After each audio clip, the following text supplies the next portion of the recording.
Jelas masakan ini sudah matang sekarang. Karena rambut Livia yang sedikit berantakan disisirkan tangannya ke belakang dan beberapa helai menempel pada sedikit keringat di wajahnya. Mengenakan kemeja V-neck putih pas, itu memamerkan sosoknya yang sempurna. Saat dia memasak, ototnya akan sedikit menonjol.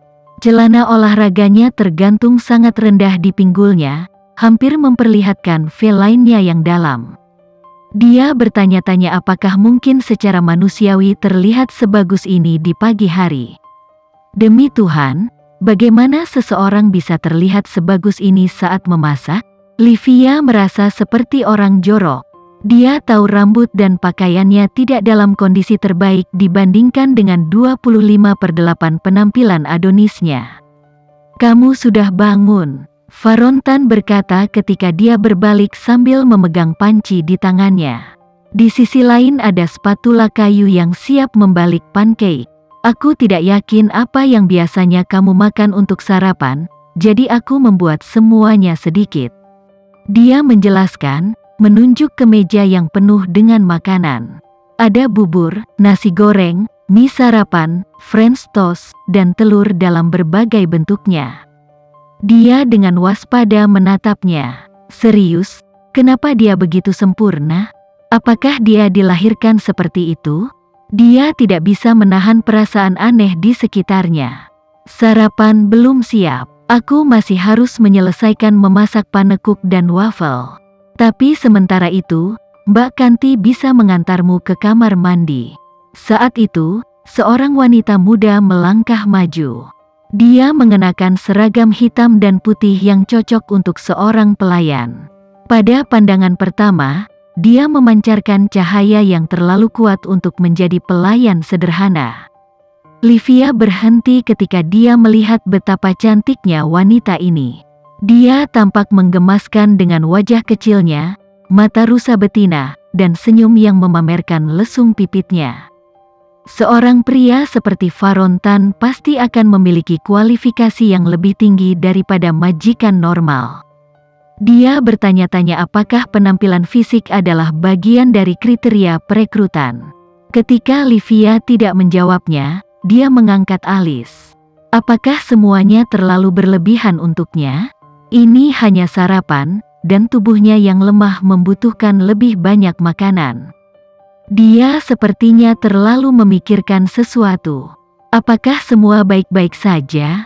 Dia meletakkan panci dan mendekatinya, menatapnya. Dia sekali lagi merenungkan tinggi badannya yang nyaris mencapai dagunya. "Ya, aku baik-baik saja." Dia mengangguk, mundur beberapa langkah untuk membuat jarak di antara mereka. Bibir Varontan berkedut. Dia selalu tampak bersemangat untuk menjauh darinya yang mulai mengganggunya. Apakah dia tidak menyukainya? Apakah itu apa itu? Dia menghela nafas secara internal sebelum mengangkat kepalanya untuk mengangguk pada Mbak Kanti. Dia tahu butuh beberapa saat baginya untuk terbuka padanya, melihat dia benar-benar waspada di sekitar pria asing. Mengambil sinyal dari bosnya, Mbak Kanti mulai membimbing Livia menuju kamar mandi tamu.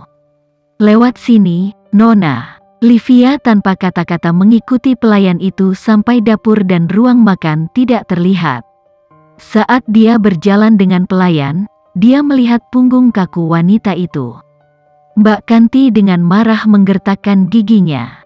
Dia telah bekerja untuknya selama 3 tahun sekarang dan dia tidak pernah melihatnya membawa pulang seorang wanita. Dia melakukan semua yang dia bisa untuk membuat Varontan bahagia dengan harapan bisa naik ke tempat tidurnya. Namun, dia tidak pernah sampai menyentuh bahan di tempat tidurnya karena dia bahkan bukan bagian dari daftar pelayan terpercaya yang bisa masuk ke kamarnya. Faktanya, Varontan tampaknya tidak terganggu oleh kejenakaannya. Dia bahkan tidak yakin dia menyadari bahwa dia sedang merayunya.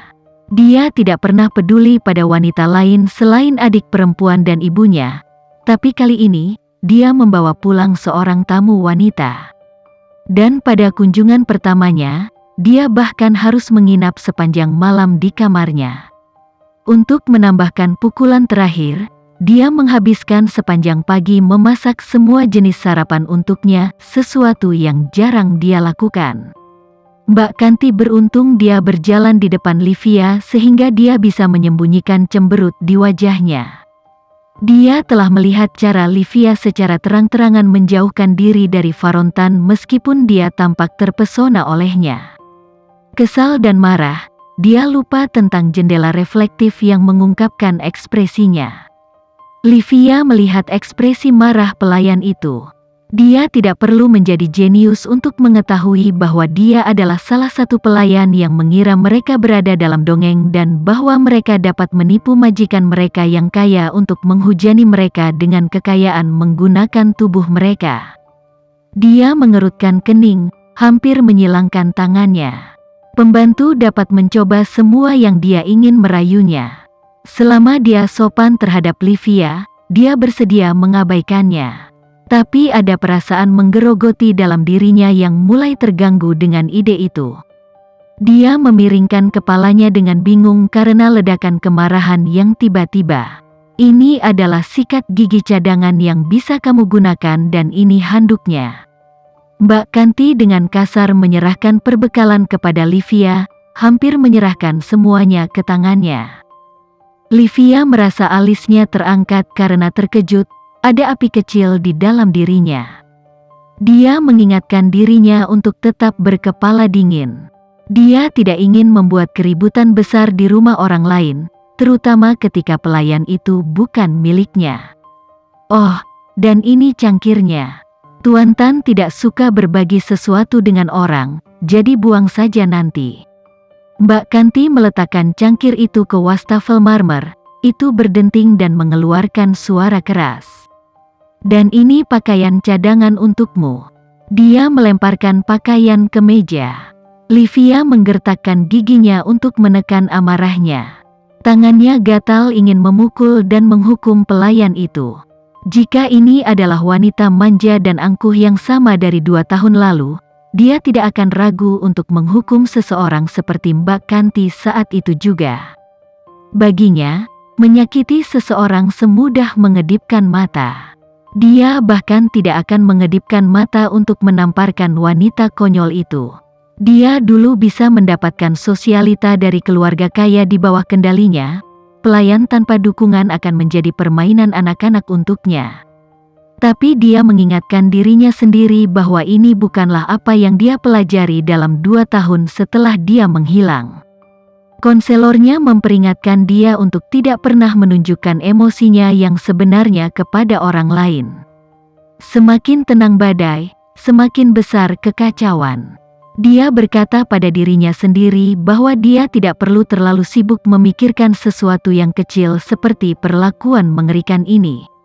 Bukannya dia harus menanggungnya lagi, dia juga tidak berencana untuk mengunjungi rumah Varontan lagi. Jika dia ingin menyerang Mbak Kanti, dia harus menunggu sampai wanita itu membakar kesabaran terakhir Livia selama dia berada di sini. Iblis kecil yang duduk di bahu Livia berbisik padanya untuk menghukum Mbak Kanti saat itu juga. Ini akan menunjukkan siapa yang lebih unggul dalam konteks ini dan siapa yang harus menghormati siapa. Iblis memberitahunya bahwa lebih baik memukulnya sekarang sehingga akan mengajarkan pelajaran yang keras kepada Mbak Kanti untuk tidak pernah mengganggunya lagi. Livia menatap wajah Mbak Kanti saat dia berdebat apakah akan mendengarkan iblis, dan Mbak Kanti tidak punya pilihan selain meninggalkan ruangan. Bagaimanapun, dia masih seorang pelayan. Mbak Kanti semakin frustrasi ketika dia melihat wajah kosong Livia yang hampir mustahil untuk dibaca. Dia telah melihat sedikit kedutan di tangannya seolah-olah dia ingin memukulnya. Mbak Kanti berpikir tentang rencana melawan Livia. Apa yang akan terjadi pada wanita acak itu jika dia menangis kepada tuannya bahwa wanita itu telah memukulnya? Bukankah dia akan terlihat seperti korban yang tidak bersalah dari seorang wanita yang kejam? Sekian dulu ya video kali ini, kita lanjutkan lagi videonya di lain waktu. Oh iya, bagaimana menurut kalian? Semoga bisa sedikit menghibur kalian semua. Untuk teman-teman yang baru nonton, jangan lupa subscribe ya, hehehe. Dan kalau teman-teman ada yang ingin gabung langganan, bisa langsung gabung saja untuk dapat fitur yang menarik dan sedikit membantu Mimin. Terima kasih banyak sudah menonton, sampai jumpa lagi, bye.